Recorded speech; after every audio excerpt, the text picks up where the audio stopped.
Wednesday, March 10th, 1943. Dear Kitty, we had a short circuit last evening. And on top of that, the guns kept banging away all the time.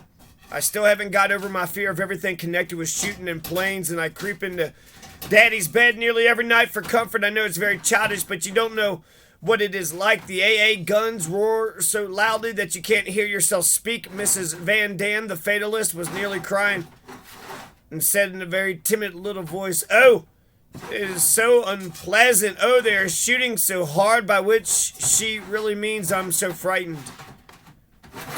It didn't seem nearly so bad by candlelight as in the dark. I was shivering just as if I had a temperature and begged Daddy to light the candle again. He was relentless. The light remained off. Suddenly there was a burst of machine gun fire. That is 10 times worse than guns. Mummy jumped out of bed and, to Pim's annoyance, lit the candle. When he complained, her answer was firm. After all, Anne's not exactly a veteran soldier, and that was the end of it. Have I already told you about Mrs. Van Dam's other fears? I don't think so. If I am to keep you informed of all that happens in the secret annex, you must know about this too. One night, Mrs. Van Dam thought she heard burglars in the attic. She heard loud footsteps and was so frightened that she woke her husband. Just at that moment, the burglars disappeared, and the only sounds that Mr. Van Dam could hear were the heartbeats of the frightened fatalist herself. Oh, Pooty, Mr. Van Dam's nickname. They are sure to have taken the sausages and all of our peas and beans. And Peter, I wonder if he is still safely in bed.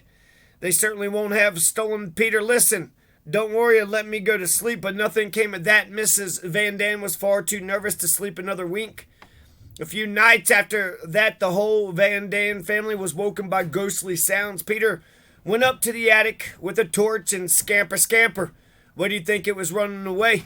A swarm of enormous rats, and when we knew who the thieves were, we let Mouschi sleep in the attic, and the uninvited guest didn't come back again, at least not during the night.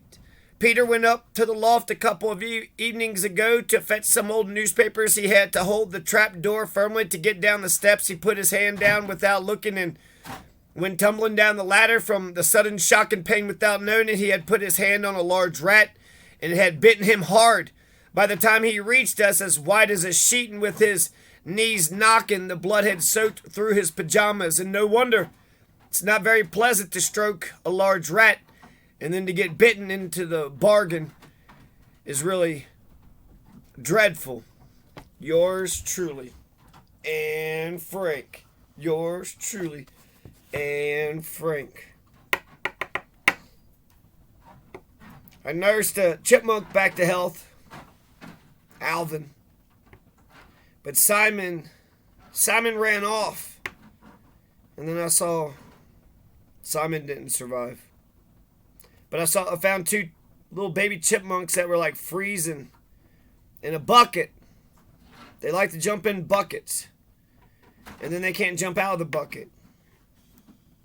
But they had survived 2 nights of freezing cold out in that bucket. And it was going to, no way they could have survived 3 nighs. So I fed Alvin for like 3 or 4 days and then set him off free. Not for sure whatever happened to him. I hope for the best. But I gave him enough strength to let him get back out into the wild with his own faculties. And, hopefully Alvin has his own family of chipmunks soon. Alvin, Simon, Theodore, doot, doot, doot, doot, doot.